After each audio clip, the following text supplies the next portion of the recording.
Dzukou valley ঘুরে আসার পর আমরা নাগাল্যান্ডের রাজধানী কোহিমাতে এসে পৌঁছলাম। এখানে আমরা কোহিমা মার্কেটের কাছে হোটেল সাউদার্ন লজে স্টে করলাম। কোহিমাতে এসে আমরা এই যে হোটেলটায় উঠেছি, হোটেলটার রুমটা এরকম। এই রুমটা আমরা পেয়েছি 1500 টাকাতে। রুমটা খুব সুন্দর রুম, হট ওয়াটার আর টয়লেটটাও ঠিকঠাক। তো আমরা এখন আছি নাগাল্যান্ডের ক্যাপিটাল কোহিমাতে। তো আমরা এখন কোহিমা শহরটাকে একটু এক্সপ্লোর করতে বেরিয়েছি পায়ে হেঁটে।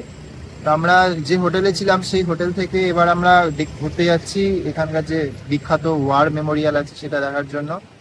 তো ডিস্টেন্স খুব একটা বেশি ছিল না, আর আমরা ডিসাইড করলাম হেঁটে একটু সিটিটাকে এক্সপ্লোর করব। তো সেটার জন্য আমরা হেঁটে হেঁটেই যাচ্ছি ওয়ার মেমোরিয়াল ঘুরতে। ওয়ার মেমোরিয়াল অলমোস্ট চলে এসেছি, আর এই পিছনে পাহাড়ের ভিউটাও দারুণ লাগছে। নাগাল্যান্ডের আর এক নাম ল্যান্ড অফ ফেস্টিভ্যালস। এখানকার বিখ্যাত হর্নবিল ফেস্টিভ্যাল দেখতে দেশ বিদেশ থেকে প্রচুর লোকজন আসে। এই জায়গাকে ল্যান্ড অফ ফ্যালকন ক্যাপিটালও বলে, কারণ এখানে প্রতি বছর প্রচুর আমুর ফ্যালকন পাখি আসে। নাগাল্যান্ড রাজ্য 1 ডিসেম্বর 1963 সালে আসাম থেকে আলাদা হয়ে ভারতের 16তম রাজ্য হিসেবে আত্মপ্রকাশ করে। নাগাদের অনেক উপজাতির মানুষ বসবাস করে এবং এরা প্রায় সবাই খ্রিস্টান ধর্মাবলম্বী। এই রাজ্যের রাজধানী কোহিমা এবং সবথেকে বড় শহর হল ডিমাপুর। ডিমাপুর সমতলে অবস্থিত, আর কোহিমা সমুদ্রপৃষ্ঠ থেকে প্রায় 1450 মিটার উচ্চতায় অবস্থিত। কোহিমা শব্দটার উৎপত্তি কৌহিরা শব্দ থেকে এসেছে। নাগা উপজাতির অঙ্গামী ভাষায় এটা একটা ফুলের নাম, যেটা এখানকার পার্বত্য অঞ্চলে দেখতে পাওয়া যায়। পরে ইংরেজরা আসার পর এই শব্দটি পরিবর্তিত হয়ে যায় কোহিমা। কেন নর্থ ইস্ট সুন্দর?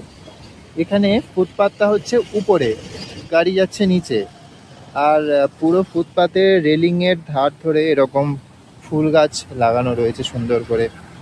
নোংরা তো নেই বললেই চলে, এরকম ফুল গাছ লাগানো রয়েছে পুরো ফুটপাত জুড়ে। সত্যি এরা অনেক যুগ এগিয়ে আছে মেন্টালিটির দিক থেকে আমাদের থেকে। এখন আমরা চলে এসেছি কোহিমা ওয়ার সিমেট্রিতে। কোহিমা ওয়ার সিমেট্রি, এটা এন্ট্রান্স গেট।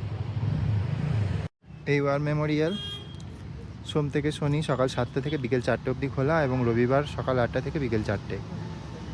এই ওয়ার মেমোরিয়ালে ঢোকার এন্ট্রান্স হচ্ছে এটা।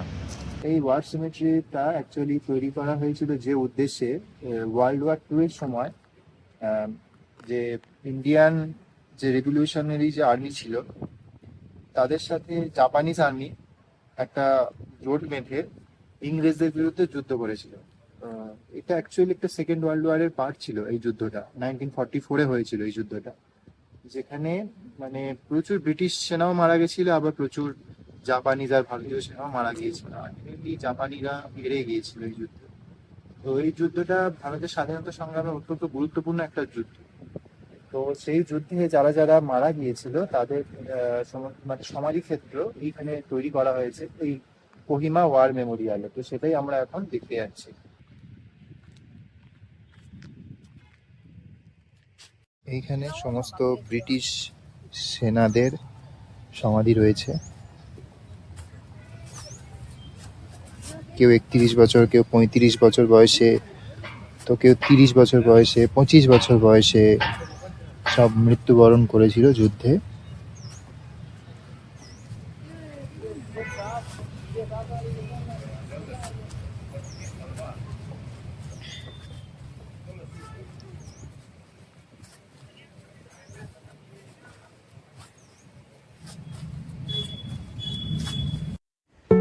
দ্বিতীয় বিশ্বযুদ্ধের সময় 1944 সালে এখানে বিখ্যাত ব্যাটল অফ কোহিমা সংঘটিত হয়।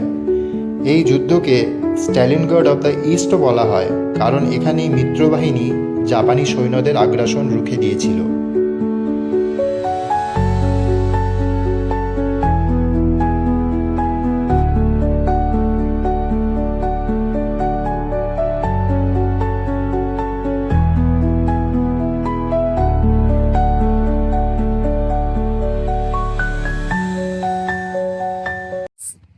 তো আমরা এখন কোহিমা ওয়ার সিমেট্রি বা কোহিমা ওয়ার মেমোরিয়াল ঘুরছি। তো এই ওয়ার মেমোরিয়ালে এখানে সব মানে যারা ইংরেজদের হয়ে যুদ্ধ করে শহীদ হয়েছিল, এবং মানে ইংরেজদের হয়ে এবং জাপানি আর্মিদের এগেনস্টে যুদ্ধ করে শহীদ হয়েছিল, তো তাদের সবার সমাধি সৌধ এখানে রয়েছে। প্রচুর ইংরেজ সেনাদের নাম দেখতে পাই এবং প্রচুর ভারতীয় লোকের নামও আমরা দেখতে পেয়েছি এখানে। তো অ্যাকচুয়ালি এই যুদ্ধটা কেন হয়েছিল না, সেকেন্ড ওয়ার্ল্ড ওয়ারের সময় তখন ভারত তো ইংরেজদের অধীনে। তো এই একটা রুট ছিল যেটা ছিল আসামের, তৎকালীন আসামের ডিমাপুর হয়ে আহ, এই কোহিমা, আর কোহিমা থেকে মণিপুরের ইম্ফল হয়ে বার্মা, এই পথে একটা ট্রেড হতো। মানে ইংরেজদের প্রচুর রসদ এখান থেকে, মানে বাণিজ্যের একটা খুব ইম্পর্টেন্ট হাব বা রাস্তা ছিল, রুট ছিল এটা। তো জাপানিরা তখন দেখলো যে বার্মা বা মায়ানমার থেকে যদি ইন্ডিয়াতে এই ইংরেজদেরকে ভাগিয়ে দেওয়া যায় বা ইংরেজদেরকে অ্যাটাক করা যায়, তাহলে এদের যে এখানে একটা যে মানে এই যে রুটটা, এই রুটটা দিয়েই ঢুকতে হবে, অন্য কোনো অল্টারনেট রুট মায়ানমার দিয়ে ঢোকার মানে সেভাবে ছিল না। এটাই ছিল মোস্ট ইম্পর্টেন্ট রুট সেই সময়।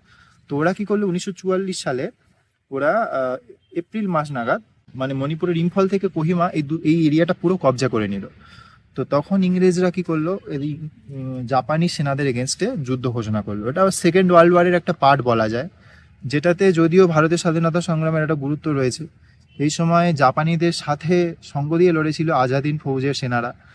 আর ইংরেজদের যে সেনাবাহিনী ছিল তারা মানে একটা ভয়ানক লড়াই হয়েছিল, এবং সেই লড়াই আলটিমেটলি জাপানি সেনারা পিছু হটতে বাধ্য হয়। তার অনেক কারণ ছিল, মেন কারণ তো মানে ট্রুপস এবং প্ল্যানিং এর অভাব। সেকেন্ড যে কারণটা সেটা হচ্ছে সেই সময় যে সময় যুদ্ধটা হচ্ছিল প্রচণ্ড বর্ষা আর প্রচুর মহামানে তাদের পর্যাপ্ত খাবার ছিল না, মহামারী বা মানে রোগে ভুগে অনেক সেনারা মারা যায়। তো প্রি প্ল্যানিং এর অভাবে কি হয়, আলটিমেটলি জাপানি সেনারা সারেন্ডার করে, পরাজয় স্বীকার করে, এবং ইংরেজরা এই রাস্তাটাকে আবার কবজা করে নেয়। নাগাল্যান্ডের সংস্কৃতি অত্যন্ত বৈচিত্র্যময়। এখানকার মানুষের মূল খাদ্য ভাত, এর সাথে এরা মাছ এবং শূকরের মুরগির মাংসও খায়। চাল থেকে তৈরি বিশেষ পানীয় জুথো এখানকার ঐতিহ্যবাহী পানীয়। বিশ্বের অন্যতম ঝাল লঙ্কা ভূত জোলাকিয়া এখানেই পাওয়া যায়। এটি কয়েক বছর আগে জিআই ট্যাগও পেয়েছে। কোহিমাতে সিমেট্রির কাছে, ওয়ার সিমেট্রির কাছে এই আর কে রাইস হোটেল, এটা একটা বাঙালি হিন্দু হোটেল।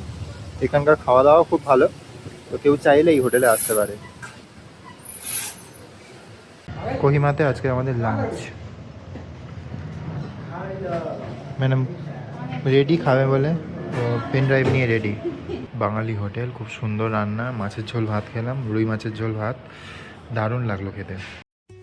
নাগাল্যান্ডের স্থানীয় বাজারে এমন অনেক রকমের জিনিস কিনতে পাওয়া যায় যেটা আমরা কখনো খাইনি। এখানকার মানুষ শুটকি মাছ, শুয়োরের মাংস, গরুর মাংস তো খায়ই, তার সাথে শামুক, ব্যাঙ, কাঁকড়া, মৌমাছির লার্ভা এবং বিভিন্ন ধরনের পোকামাকড়ও খায়। কিছু কিছু জায়গায় কুকুরের মাংসও বিক্রি হয়, যদিও এই মাংস সবাই খায় না, বিশেষ কিছু উপজাতির মানুষরাই খায়। এখানকার সবথেকে বড় বাজার ডিমাপুরে, যেটা প্রতি বুধবার করে বসে। নাগাল্যান্ডের যে নর্মাল যে খাবার দাবারগুলো পাওয়া যায়, সেই খাবার দাবারগুলো খাওয়ার রিস্ক তো আর নিতে পারি না, তাই জন্য আমরা এরকম একটা খাবার অর্ডার করলাম, অমলেট, এদিকে এটা একটা সবজির তরকারি আর রুটি। এবারের মতো কোহিমাকে বিদায় জানিয়ে এবারে আমাদের ফিরে যাওয়ার পালা।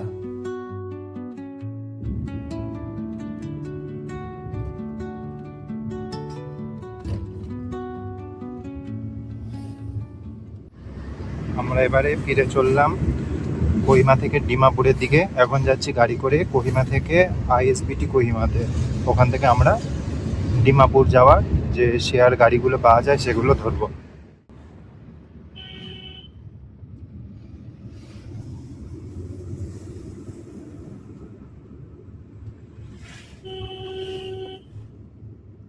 এখন আছি কোহিমা আইএসবিটিতে। এখান থেকে এই একটা শেয়ার ট্যাক্সি নিয়ে নিয়েছি, এটা করে এবার আমরা যাব ডিমাপুরে। ডিমাপুরে আমাদের রাত্রিবেলা ট্রেন রয়েছে। তো এখন আমরা আছি এই আইএসবিটি স্ট্যান্ডে। এখান থেকে নাগাল্যান্ডের বিভিন্ন জায়গায় যাওয়ার বাস পাওয়া যায়। আর এছাড়াও রিজিয়নাল ট্যাক্সিও রয়েছে।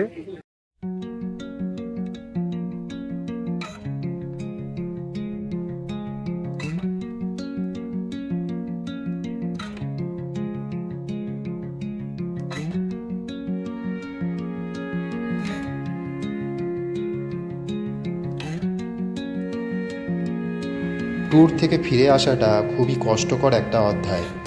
ব্যাগ গোছানোর সময় মনে হয় শুধু কাপড় নয়, বরং এক টুকরো শান্তিও ওখানে ফেলে আসছি। পাহাড়ের শান্ত নির্জনতা ছেড়ে যখন যান্ত্রিক শহরের দিকে ফিরতে হয়, তখন এক ধরনের একঘেয়েমি ঘিরে ধরে। মনে হয় আরও 2-4টে দিন যদি থাকা যেত, কাল থেকে আবার সেই বাধা ধরা অফিস। গাড়ির জানালাতে মাথা রেখে বিকেলের পড়ন্ত রোদ গায়ে লাগাতে লাগাতে আমরা নেমে আসছিলাম ডিমাপুরে। প্রায় 2 ঘন্টার উপর গাড়ি জার্নি করে আমরা কোহিমা আইএসবিটি থেকে ফাইনালি চলে এলাম ডিমাপুর রেল স্টেশন। এটা আর রেল স্টেশনের বাড়ি এই ট্যাক্সি স্ট্যান্ড। তো এখানে চলে এলাম। এখানে আমাদের আজকের ফেরার ট্রেন রয়েছে রাত 3:30। আপাতত অপেক্ষা করা ছাড়া আর কিছু করার নেই আমাদের। তো আমরা এখানে ডিমাপুরে একটু খাওয়া দাওয়া করবো, চাটা খাবো, বা তারপরে ডিনার করব, স্টেশনে একটু বসে থাকবো, দেন আমরা ট্রেনে উঠে ব্যাক করব। আর আমাদের ট্রেনটা আরএসি ছিল, তো আজকে সকালে দেখলাম যে ওটা ফাইনালি কনফার্ম হয়ে গেছে। আর সিটটাও খুব ভালো পড়েছে, সাইড লোয়ার সাইড আপার, মানে আমাদের দুজনের জার্নির জন্য একদম বেস্ট সিট।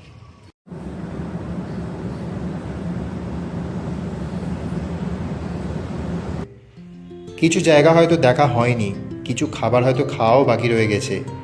এই অপূর্ণতাটুকুই আসলে আবার ফিরে আসার স্বপ্ন দেখায়।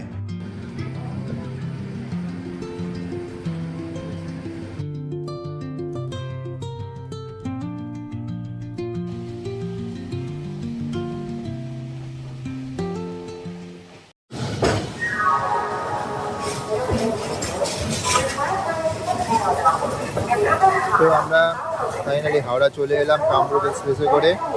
আমাদের ট্রেন হাওড়ায় 9 নম্বর প্ল্যাটফর্মে ঢুকছে। তো আমাদের নাগাল্যান্ডের জোকু ভ্যালি জার্নি এখানেই শেষ হলো।